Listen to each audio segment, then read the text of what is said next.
వేస్తలేరు, ఇంకా పైసలు వేస్తలేరు. పైసలు ఉన్నాయో లేవో, వస్తాయో రావో, ఇస్తారో ఇయ్యరో అని పొత్తులుగున్న దోస్తులు తీర ప్రచారం చేసిర్రు. ఎలక్షన్లు అయిన 3 దినాలనే 30 తీల ముచ్చట్లు పుట్టించిర్రు. సర్కార్ మీద వట్టిగానే బట్టగాల్చి మీదేసిర్రు. కానీ ఇచ్చుడే పబ్లిక్ ఖాతాలలో పైసలు వేసుడే అన్నట్టు చేసిర్రు సర్కార్ వాళ్ళు. వేస్తామన్న పైసలు, ఇస్తామన్న పైసలు అందరి అకౌంట్లలో పడుతున్నాయి. పాండ్రిగా ముచ్చట్లేంటి ఒకసారి చూద్దాం. ఇచ్చేటోళ్ళమే గాని తీసుకునేటోళ్ళం కాదని ఎలక్షన్ల ప్రచారంలో ఎక్కడికి పోయినా సీఎం జగన్ సారు గట్టిగా చెప్పిండు. పథకాలు గాని పైసలు గాని ఆపేదే లేదన్నట్టు చెప్పుకొచ్చిండు. ఇప్పుడు ఆడిన మాట ప్రకారం ఎలక్షన్లు అయిపోగానే అందరి అకౌంట్లలో పైసలు వేసే గురని చేసిండ్రు సర్కార్ వాళ్ళు. ఆసరా పథకానికి 1480 కోట్లు, జగన్ అన్న విద్యా దీవెన పథకానికి 502 కోట్లు విడుదల చేసిండ్రట. తత్తిమ పథకాలకు కూడా 2-3 దినాలలో పైసలు విడుదల చేస్తారట. ఎప్పుడో వాడాల్సింది పైసలు, కానీ పొత్తులు కూడిన దోస్తులు ఎలక్షన్ల సంఘానికి పీరాదయ్యేటాలకు గింత ఆలస్యమైందట. పైసలు లేకుండా ఆపుతున్నారు, పబ్లిక్ పరిశాన్ అవుతున్నారు అని అప్పట్లో సర్కార్ వాళ్ళు హైకోర్టుకు పోతే ఎలక్షన్ల సంఘం మీద హైకోర్టు సార్లు కూడా గరం అయినరు.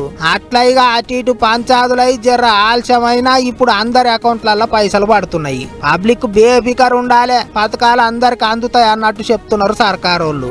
ఇంకో దిక్కు ఇన్నొద్దులు ఫ్యాన్ పార్టీకి సోషల్ మీడియా ప్రచారం చేసిన ఐపాక్ టీమును కలిసిండు జగన్ సారు. మంచిగా పనిచేసిండ్రు, బగ్గ తిప్పల పడ్డారు అన్నట్టు మెచ్చుకున్నాడట. అంతేకాదు జూన్ 4వ తారీఖు నాడు ఏమైతుందో, ఎవరు గెలుస్తారో కూడా చెప్పిండు sir. When someone told me last time itself was 151. Last time out of 175, 151 itself is a tall number.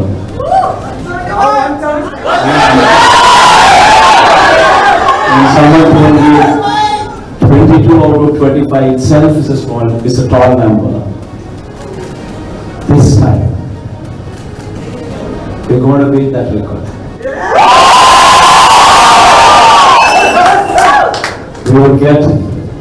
We will surpass 151, we will surpass 200. అదన్నట్టు వాళ్ళు వీళ్ళు ఎన్ని పాడువాట్లు పడినా, ఎంత గాయ చేసినా 151 అసెంబ్లీ సీట్లు, 22 ఎంపీ సీట్లు ఫ్యాన్ పార్టీ గెలుచుకుంటాంది అన్నట్టు చెప్పిండు సారు. సర్కారు మారదు, సంక్షేమం ఆగదు అన్నట్టు మాట్లాడిండు.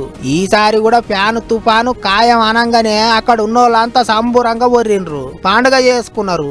మరిగా 4వ తారీఖు నాడు ఏమైతుందో చూడాలి అనుకుంటారు ఇప్పుడు అందరూ.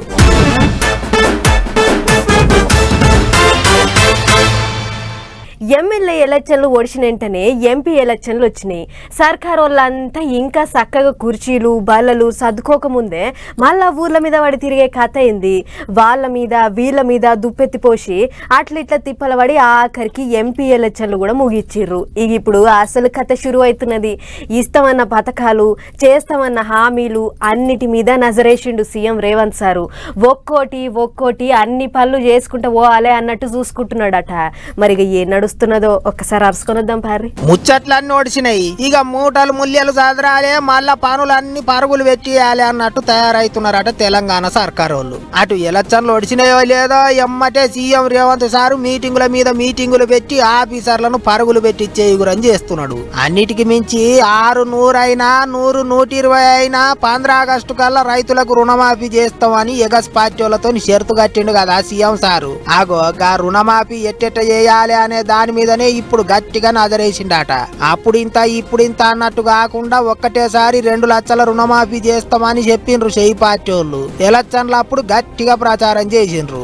ఎంపీ ఎలక్షన్లప్పుడు కూడా దేవుళ్ళ మీద ఒట్లు పెట్టిండ్రు, ప్రమాణాలు చేసిండ్రు. అందుకే ఇక ఆడిన మాట తప్పితే ఎగస్ పార్టీ వాళ్ళకు ఆయుధం ఇచ్చినట్టు అవుతుంది అనుకుంటారట. ఇక దగ్గర 37 లక్షల మందికి 2 లక్షల అప్పు ఒక్కటేసారి మాఫీ చేయాలంటే ఏం తక్కువ 40,000 కోట్లు కావాలన్నట. గన్నిగానం పైసలు ఒక్క రుణమాఫీకే ఖర్చు చేస్తే తత్తిమ పథకాల పరిస్థితి ఆగమైతుందా అంటున్నారు. అందుకే అట్లా కాకుండా ముందుగాలైతే రైతుల అప్పులన్నీ మాఫీ చేసి అటు వెనక బ్యాంకులకు నెలకింత సర్కారు వాళ్ళు కిస్తీలు కట్టేటట్టు ఆలోచనలు చేస్తున్నారట. అట్లా చేయాలనన్నా బ్యాంకులకు ఏదో ఒకటి గ్యారెంటీ చూపియాలన్నట. మరి ఎట చేస్తారో ఏం చేస్తారో గాని 15 ఆగస్టు కల్లా రైతు రుణమాఫీ చేయాలనని గట్టిగానే కంకణం కట్టుకున్నట్టుంది సర్కారు వాళ్ళ రువడి చూస్తుంటే. ఏమైతుందో చూడాలిగా.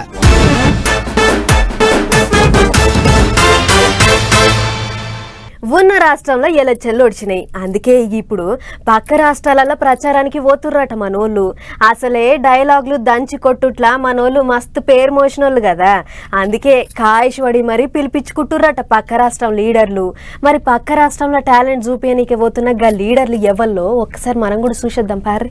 ఆడిపోసుకోవాలనన్నా, ఆపది సాపతి ఆరుసుకోవాలనన్నా, జోలి చెప్పాలనన్నా, జోల పాడాలనన్నా మన లీడర్లను మించిన వాళ్ళు లేరు అనుకుంటారట పక్క రాష్ట్రాల లీడర్లు. అందులో తెలంగాణలో గద్దెనెక్కినాక షెయి పార్టీ వాళ్ళ పాతార గట్టిగా పెరిగింది.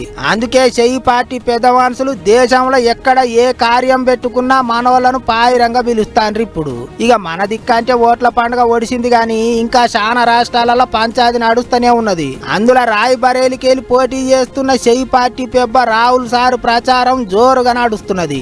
అందుకే సారుకు సాతి ఇయ్యాలే, సారు తరపున ప్రచారం చేయాలి అన్నట్టు తయారైతున్నారు తెలంగాణ షెయి పార్టీ లీడర్లు. ఈ 2 దినాలల్లా సీఎం రేవంత్ సారు రాయ్ బరేలికి పోతాడట. తత్తిమ మంత్రులు ఎమ్మెల్యేలు కూడా టైం చూసుకొని అప్పుడు ఇంతమంది ఇప్పుడు ఇంతమంది ప్రచారానికి పోతారట. ఇప్పటికే మంత్రి సీతక్క, పెద్ద మనిషి విహెచ్ కాక ప్రచారం సురువు చేసిండ్రట. మంత్రి జూపల్లి సారు కూడా గదే పనిలో ఉన్నాడట. అట్లయిగా మంత్రులు ఉత్తమ్ సారు, కోమటిరెడ్డి అన్నదమ్ముండ్లు, ఎంపీ రేణుకమ్మ గిట్ల షెయి పార్టీ తరపుకెళ్లి రాహుల్ సారు తరపుకెళ్లి ప్రచారం చేయనికే నెత్తికో దిక్కుపోతున్నారట మనోళ్ళు. మరిగా చూడాలి మనోళ్ళ ముచ్చట్లకు పక్క రాష్ట్రాల పబ్లిక్ మురుస్తారో లేకపోతే అక్కడిదక్కడనే మర్చిపోతారో. ఏమైతేంది గాని భాష రాకపోయినా గోస తెలవకపోయినా అటోళ్ళు ఇటు ఇటోళ్ళు అటు తిరుగుడు మాత్రం జోరుగా అవుతుంది ఇప్పుడు అనుకుంటారా అంతా.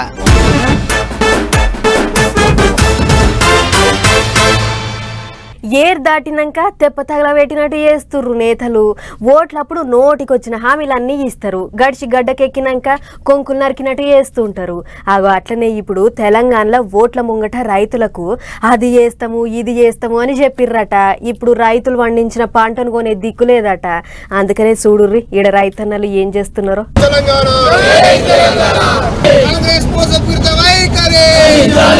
మెడల గులాబీ కండువాలు, చేతుల్లో ప్లకార్డులు, ఇది రైతుల కొరకు కార్ పార్టీలు చేస్తున్న ధర్నా. ఇంతకిల్లు ఎందుకు ఇట్లా టెంట్లు వేసుకొని కూర్చున్నారంటే రైతులు వండించిన ప్రతి గింజ కొంటమని ఓట్ల ముంగట హామీలు ఇచ్చిన లీడర్ లెవెల్లో ఇప్పుడు అటుకెళ్లి తొంగి చూస్తలేరట. వరి పొలాలు కోసి కళ్ళాలల్ల పోసి నెలలైతుంటే కూడా కాంటాలు పెట్టింది లేదట. ప్రభుత్వాలు మారినా రైతు సమస్యలు మారడం లేదు. ఎందుకు ఈ అధికారుల అలసత్వం ఎందుకు వహిస్తున్నారు? కొనుగోలు పూర్తి స్థాయిలో కంప్లీట్ చేయాలని అకాల వర్షాలకు రోడ్ల మీద ఉన్న ధాన్యం అంతా కొట్టుకుపోతుంది. ఎవడు బాధ్యత వహిస్తాడు? వీటికి ధాన్యం తడిసిపోయి రోడ్ల పండిపోతుంటే బాధ ఎవరికి చెప్పుకోవాలి? ఆగనట కళ్ళాలల్ల పోసినవి వర్షాలకు తడిసి ముద్దయితున్నాయని గోడెల్ల పోసుకుంటుర్రు రైతన్నలు. తడిసినా కొంటాము, మొలకలొచ్చినా కొంటామని చెప్పిర్రు. ఇప్పుడు అసలే కాంటాలేస్తలేరు. రైతుల్ని కాంటలేరని రాజన్న సిరిసిల్ల జిల్లాలోన్న కోనరావుపేట, చందుర్తి మండలాల రైతులు వరి ధాన్యం బస్తాలతోని రోడ్డు మీద ధర్నా కూసుంటే మెదక్ జిల్లా రామయంపేట మండలంలో ఉన్న ధర్మారం ఊరోళ్ళు గజ్వేల్ మెదక్ పెద్ద రోడ్డు మీద కూర్చొని ధర్నా చేస్తుర్రు. ఇక ఇదంతా గిట్లుంటే రైతులు చేస్తున్న ధర్నాకు కార్ పార్టీ వాళ్ళు అంతా వాడుతుర్రు. కరీంనగర్ లో ఎమ్మెల్యే గంగుల కమలాకర్ అయిన ఇంటి ముంగట్నే టెంట్ వేసుకొని కూర్చుండు. ప్రభుత్వాన్ని సూటిగా ఒక ప్రశ్న అడుగుతున్నాను, సన్నబట్టలను మీరు ఎట్లా గుర్తిస్తారు? ఓపీఎంఎస్ కాలంలో ఎక్కడ సన్నబట్టలు లేవు. గ్రేడ్ 1 ఉంటుంది, గ్రేడ్ A ఉంటుంది, కామన్ రైస్ ఉంటుంది, కామన్ ఉంటుంది. యాసంగి పంట మొత్తం కూడా 90 to 95%, 100% దొడ్డు బట్టే పండిస్తుంది. యాసంగి మొత్తాన్ని కూడా 500 పోలుసుకోరా? ఇట్లా ఓ రోకు రైతులు, ఇంకో రోకు ప్రతిపక్ష పోళ్ళు గిట్ల సర్కారోళ్ళ మీదకి గజ్జగట్టిర్రు. మరి చూడాలే దీని మీద అధికారంలో ఉన్న సర్కారోళ్ళు ఏమంటారు, అధికారులు ఏమంటారు అనేటిది. గాని ఏదైతే ఏం గాని ఎటుబడి నష్టపోయింది రైతులే కదా. కొంతమంది షిడగత్తోళ్లతోని ఇంటోళ్లకు ఫాయిదా ఉండదు, బయటోళ్లకు ఫాయిదా ఉండదు. వాళ్ళు చేసేటి షిడగత్తి పనులకు ఇల్లాగము ఒల్లాగము అన్నట్టే అవుతుంటది. అగో అట్లనే కొంతమంది షిడగత్తి శీతిరిగాలు చేసిన షిడగత్తి పనులకు సర్కారోళ్ళ సొమ్ము ఆగమయ్యింది. కాదు ప్రజల సొమ్ము ఆగమైంది. ఏం చేసిర్రు అని అంటారా? గిజ్జుడుర్రి మీకే తెలుస్తుంది. ఈ బస్సు మనందరిది, దీనిని పరిశుభ్రంగా ఉంచుకోవడం మన బాధ్యత. ఆర్టీసీని కాపాడుకుందాం అని బస్సుల అద్దాల మీద పెద్ద పెద్ద అక్షరాలతోని రాస్తారు ఆర్టీసీ వాళ్ళు. అంత పెద్ద అక్షరాలను చూసినాక కూడా కళ్ళేమన్నా కాకులు ఓడిచినాయో లేకుంటే మదమేకి కొట్టుకుంటురో తెలియదు గాని షిడగత్తి శాతలోని శీత్రిగాన్లు చేసేటి చాతలకు సర్కార్ ఆస్తికి గండిపడే కథ అవుతుంది. పట్నం పొలిమేరలున్న రాచలూరు గేట్ కాడ ఆర్టీసీ బస్సుకు అడ్డం తిరిగి ఆగం ఆగం చేసిర్రు కొంతమంది శీత్రిగాళ్ళు. బండ్ల మీద వచ్చి బస్సు అద్దాల్ని పటాపంచలు చేసిర్రు. రాళ్లతోను కొడితే అద్దం పెంకులు షిల్ల కొల్లమైనాయి. ఆగ చూడుర్రి బండి మీద 2-3 ఎక్కి ఎట్లా ఉరుకుతుర్రో అట్లా బస్సులున్నోళ్ళ వీడియోలు తీసేటాళ్లకు ముచ్చట బయటకు వచ్చింది. ఇక ఇదిట్లుంటే ఇదే ముచ్చట మీద ఆర్టీసీ పెద్ద సార్ సజ్జన ట్విట్టర్ గుట్ల రాసుకొచ్చిండు. కేసులు పెడతాం, అద్దాలు వగలగొట్టినోళ్లను ఇడిచిపెట్టే ముచ్చటే లేదనుకుంటూ వచ్చిండు. ఆయన గీయం షిడగత్తి శాతలరా వారి కోపం వస్తే శంప మీద కొట్టాలి గాని కడుపు మీద కొట్టొద్దంటుర్రు. ఎవరి మీదన్న కోపం ఉంటే వాళ్ళని అనాలి గాని ఉట్టి పుణ్యానికి బస్ అద్దాలు వగలు కొడితే ఏమొస్తుంది మీ షిడగత్తి శాతలన చాట అని అనుకుంటా తిట్టిన తిట్టు తిట్టకుండా తిడుతుర్రు ఈ ముచ్చటెరికైన తెలంగాణ పబ్లిక్. ఆయన మన పోలీసోళ్ళు మామూలుగానే ఊకోరు. ఇంత శీత్రి శాతలు చేస్తే ఊకుంటారా? తాతలు దొరికితే చాలు తలవాళ్ళు వస్తారు దియ్యుర్రి. ఏదన్నా పండుగ అయితే పొద్దుగాలనే లేచి తానాలు జపాలు చేస్తారు. ధూప దీప నైవేద్యాలు సమర్పించి ఒక్క పొద్దులు కూడా ఉంటారు. భక్తి పాటలు పాడతారు, వింటారు. కానీ తిరుపతిలో అయ్యే గీ జాతరలా అట్లా కాదు. జాతర షురువైన కాడ నుంచి అయిపోయేదాకా రోజుకో ఇచ్చంత్రం ఉంటుంది. అమ్మవారిని పాయరంగా అందరూ తలుచుకునేది పోయి ఓ పూట భక్తితోనే తిడతారట. ఏంది అమ్మవారిని తిడతారా అని అనుకోకుర్రి, గిజ్జుడుర్రి మీకే తెలుస్తుంది. బుధవారం నాడు షురువైన తిరుపతి తాతయ్య గుంట గంగమ్మ జాతర రెండో రోజు కూడా మా జోరుగా నడిచింది. తొలుత రోజు బైరాగి వేషం గట్టి తల్లిని దర్శనం చేసుకున్న భక్తులు రెండో దినమైన బేస్తారం నాడు బండహేషం గట్టి మొక్కులు పెట్టుకుర్రు. మొదలు అమ్మవారిని తీరు తీరు పూలతోని అలంకరించిర్రు. ఆ టెంక బుడ్డ పొరగాళ్ళ చేతులకు యాపరిల్లలు పట్టించి మోకానికి కుంకుమ ఊసి కాట్కె బొట్లు పెట్టిర్రు. గజ్జల లాగుల లెక్క యాప మండలను మొల్దారానికి కట్టిర్రు. ఆడపిల్లల నెత్తిన 1000 కళ్ళ కుండలను ఎత్తి అమ్మకు పబ్బతి పట్టిర్రు. ఇక బండేశం గట్టుడంటే తల్లిని ఎట్లా పడితే అట్లా తిట్టుడట. అందుకే కొంతమంది ఏషం గట్టి గుళ్ళెకొచ్చి నోరారా తల్లిని తిట్టిపోసిర్రు. అమ్మవారిని తిడితేనే భక్తులకు మంచి జరుగుతుందని అదో నమ్మకం అట. అదిగాక ఇదెప్పటి సందో వస్తున్న ఆచారం అట. ఇక చిన్న పెద్ద అనే తేడా లేకుండా అందరూ ఏషాలు కట్టిర్రు. స్వయాన తిరుమల వెంకన్న స్వామికి షెల్లె ఆయన గంగమ్మ పండుగను భక్తులంతా మా సంబురంగా జరుపుకుంటుర్రు. తిరుమల కొండకు దగ్గర జరుగుతున్న జాతర కాబట్టి 2 రాష్ట్రాలకించి శీతం భక్తులు వస్తుర్రట. సల్లగా చూడాలే తల్లి నువ్వే దిక్కని తీరు తీరు మొక్కులు పూజలు చేస్తున్నారట. వారం దినాల పాటు అయ్యే గీ జాతరల ప్రతిరోజు ఇచ్చంద్రమైన ఏషాలు గట్టి అమ్మవారిని తలుచుకుంటారు భక్తులు. అన్నట్టు వెంకన్న దర్శనానికి పోయేటోళ్ళు అసుంట పోయిరర్రి. గంగమ్మ జాతర ఎట్లెట్లయితుందో కళ్ళారా చూసిరన్రి.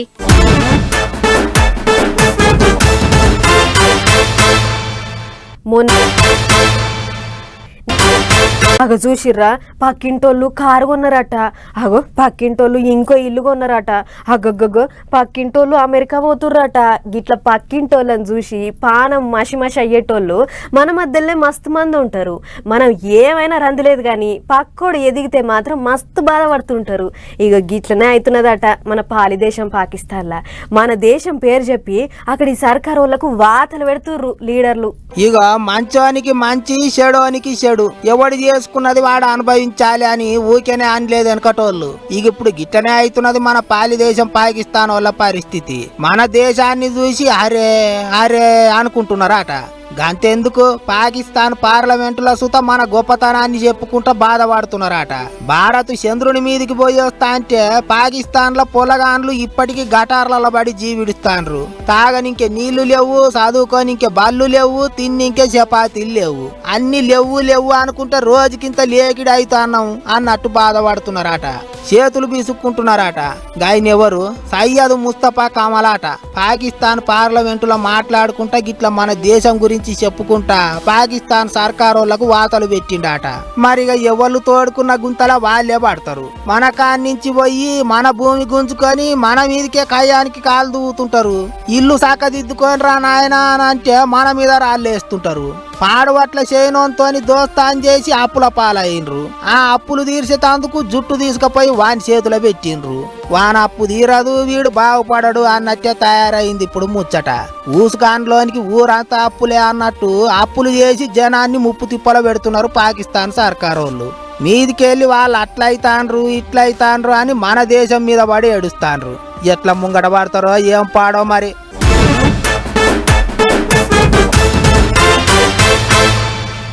ఈ కాలంలో ఇప్పటిదిప్పుడు ఫేమస్ కావాలంటే మొదలు ఇగ్రం తప్పిన పనే చెయ్యాలి అన్నట్లు చేస్తుర్రు కొందరు.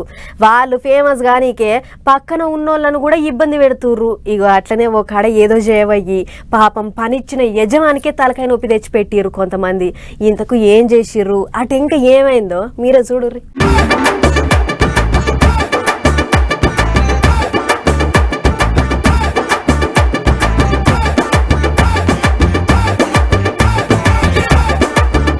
ఈ నడుమ దబ్బిన ఫేమస్ అయ్యేతందుకు ఇగరం తప్పిన పనులు చేస్తుర్రు కొంతమంది. ఆసొంటి ముచ్చటనే గీది చండీగఢ్ పట్నంలో ఒక హైవే ఎమ్మటే ఉన్న గీ హోటల్ పేరు బబ్లూ డాబా. మామూలుగానైతే ఎక్కడైనా పరోటాలు నూనెతోని కాలుస్తారు, కానీ ఇక్కడ డీజిల్ తోని పరోటాలు కాల్చి దాన్ని వీడియో తీసి సోషల్ మీడియాలో పెట్టిర్రట. ఈగేముంది డీజిల్ పరోటా అని జరసేపట్లనే లచ్చల మంది చూసిర్రట. అబ్బా ఇన్నొద్దులు నూనె పరోటాలు చూసినాం గాని డీజిల్ పరోటాలు కూడా ఉంటాయా ఏందని తినడానికి మస్తు మంది పోయిర్రట. గీ ముచ్చట అటు ఇటు పోయి ఫుడ్ సేఫ్టీ అధికారులకు గిన ఎరికైందట. వాళ్ళొచ్చి ఏమయ్యా ఏంది కథ అని గట్టిగా అడిగేటాళ్లకు హోటల్ ఓనరు అసలు ముచ్చట బయట పెట్టిండు. డీజిల్ పరోటా లేదేం లేదు, ఎవరో వీడియోలు చేసుకునేటాయన వచ్చి ఇచ్చంత్రమైన డీజిల్ పరోటా అని ఓ వీడియో చేసిపోయిండు. ఆయనకు మాకు అసలు లింకే లేదు, మా కాడ దొరికేది ఏదైనా మంచి మాలే, నాసి రకం సరుకు వాడం అని చెప్పుకొచ్చిండు. క్షవరం అయితే ఈగ్రం తెలియదు అన్నట్లు ఎవడో చేసిన వీడియో చేయంగా జర్రంతల హోటలే బంద్ అయ్యే కథ అయింది. ఆయన డీజిల్ వాసనే పేయికి మంచిది కాదు. ఆ సొంటిది దాంతో పరోటాలు చేసి తింటే బతుకుతామా? అడ్డమైన రోగాలు వచ్చి ఆగమైతాం. సరే గాని గా వీడియో చేసినోడు ఎవడో గాని వాణ్ణి దొరకబట్టి డీజిల్ తోనే తానం చేపియాలి అని కామెంట్లు రాస్తుర్రట గీ ముచ్చట చూసిన నెట్టన్నలు.